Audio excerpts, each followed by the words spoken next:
Dealing with Trump on trade continues to confound Justin Trudeau's government, but a former prime minister had some potentially depressing observations to make about the future of cross-border relations. Here's Stephen Harper in London, England, earlier today. I think it would be a mistake for the United States to believe that it does not need partners around the world. I think we do have to remind, those who are embracing a new approach that in this more multipolar world, the idea that you are just going to pursue your best interest by simply acting unilaterally or without regard even to your closest allies, that would be, I think, a very big mistake over a long period of time. And Derek Burney is a former ambassador and a top negotiator for the original free trade agreement. He joins me in the studio. Welcome to the show, Derek. Nice to have you as always. You heard Stephen Harper. Do we have to get used to this? This is not just Trump world. This is Trump plus world. Well, I think Mr. Harper had a good point, and that is that while we're all focused on President Trump and what he's saying and doing, I think what he was saying is the issues that he's stirring up are likely to last a lot longer than the Trump presidency. And I think there's something to that. If you look at the recent election, you had Bernie Sanders on the left, and you had Trump in whatever position he was in on the political file, but they were basically saying the same kind of thing on trade. And so I think some of the actions that we're seeing on trade are going to outlive this president. Let's hope that we get a little more stability and a little more accommodation along the way. But I don't think it's a passing phenomenon. I was going to ask you about a long, dark tunnel, and you just made it a little longer if it goes past the Trump administration. Do you see any light in the current tension that's going on across the border?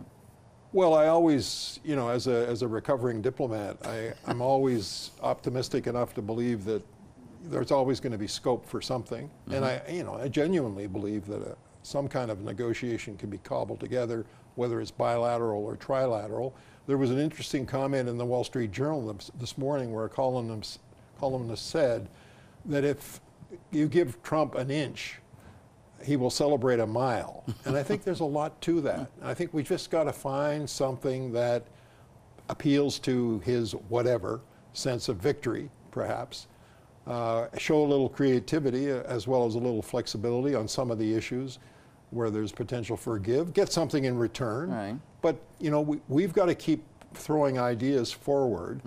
And I know there's been a lot of criticism that we haven't been doing enough of that. I don't know because I'm not there. Yeah. But I would hope that we're looking as creatively as we can at areas for engagement with the Americans, because we need to resolve the uncertainty that we're living with right now and the tariffs that are coming. All right, well, okay. They've imposed tariffs on us. We're impose them on them. They're sure to come back at it with the auto parts tariffs. So what's the correct chess move for us next? Just to roll over and say, yeah, hit me one more time, Donald Trump? No, I think we've got to take his rhetoric as being more real than we probably thought it was. A lot of people thought what he was saying in the campaign was going to change when he became the president. It hasn't changed. He's sticking to it, whether it's trade or NATO or immigration, you name it. He hasn't changed his tone and he hasn't changed his message.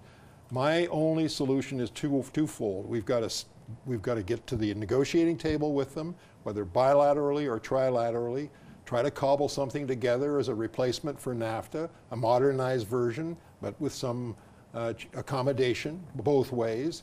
And we've got to work more closely with our allies to try to contain the damage if this tariff war starts to escalate into areas that we don't want to start thinking about in Canada. Because if they go after cars, that could be very serious. So the long-term strategy would be to find new markets outside the U.S., but that doesn't happen overnight, as you well know. Well, you can never replace a 75% market overnight. So yeah, we should be chipping away at the Asian markets because that's where the biggest opportunities for Canada are. But first we need a pipeline in order to get our oil offshore instead of just selling it at a discount to the Americans. Supposedly that's on the way. That's not going to happen overnight. It's on the way, supposedly. No, I think in the short term we have to link with our allies and try to contain the damage as best we can, limit the negative effects, create more of an environment of stability for the Canadian investors and the Canadian manufacturers. I don't say that that's going to be easy to do. I'm not saying that for a minute, but that's what the focus should be. Okay. Well, you sound a little bit hopeful, but it's not totally hopeless, is what you're saying. I'm not Pollyanna. No, those aren't rose-colored glasses you're wearing. All right. Derek Burney, thanks for joining us. We appreciate that. All right, notwithstanding evidence that tariffs are having negative consequences in U.S. manufacturing, President Donald Trump defiantly insists a resurgence is underway. The tariffs have been incredible, and the steel industry is doing great, and our country is doing great. You're seeing the results. The numbers coming out from the companies are far beyond what anybody ever thought possible. We're doing really good. But we have to have fair trade deals, and we're working on really fair trade deals. All right, let's head south to Washington to get the view from America. Chris Sands is Director of Canadian Studies at Johns Hopkins University. All right, Chris, you heard Derek Burney. He's a little bit hopeful, but not much. What do you think of this current state of a situation? Well, you know, I have to say, and I heard Stephen Harper's remarks earlier, I think he's right. There was a saying during the election campaign, one of the journalists covering the Trump campaign, Selena Zito, said his supporters take him seriously but not literally.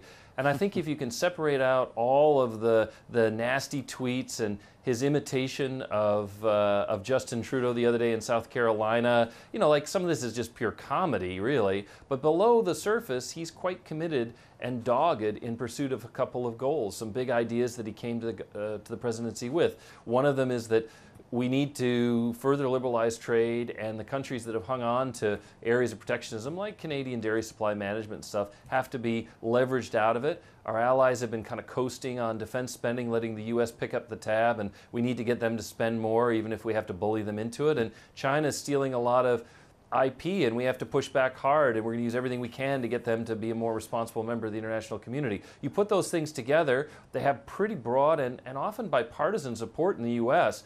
So, you know, for Canadians, taking America seriously and taking the fact that there is a lot of support for some of those Donald Trump positions is an important first step to figuring out how to deal with Trump himself. Maybe ignore the crazy, but focus on the serious, because there is serious here. Well, speaking of crazy, I don't know if you watched the president's Twitter feed today, but I wonder if, for want of a better word, if the Harley-Davidson effect is likely to generate any sober second thoughts by Trump. I mean, they're moving some production to Europe.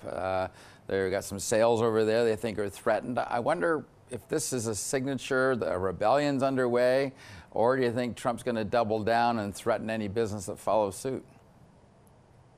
You know, I think it's tough. The Harley-Davidson case is a good reason why there should be some differentiation on things like steel and aluminum between countries like China that are real rivals and countries like Canada that are on side.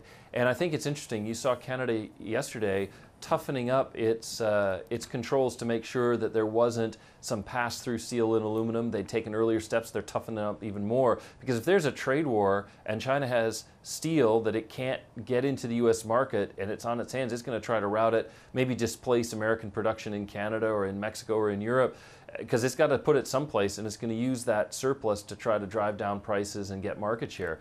And so the U.S. has been warning the allies about it, and Canada's taking steps. That's a good sign that, you know, Canada's on side. It's trying to be a partner, and we do have to worry about what China does next. But China as a focus, that's hard to argue with. For Harley-Davidson, though, they don't need China to buy the steel and aluminum. There are a lot of friendly places they could buy it from, and it's a shame they feel they have to move even more production to Europe just to be close to their suppliers there. Yeah, I find it incredible that U.S. steel users are suing the Trump administration, saying they don't want these tariffs in place to protect the industry down there at all. I mean, that's got to be a bad sign that these tariffs are bad for American consumers, never mind industry. Bad for consumers and bad for industry. In the long run, you'd say, well, if the tariffs are held up there, say like the auto tariffs that have been proposed, eventually you'd see like new steel plants opening up and more steel workers hired. But steel workers are particular. They've got real skills, and a steel plant doesn't go up overnight. So in that lag time, you'd see American companies that are looking for steel can't buy it to save themselves, paying overly inflated prices because of the tariffs.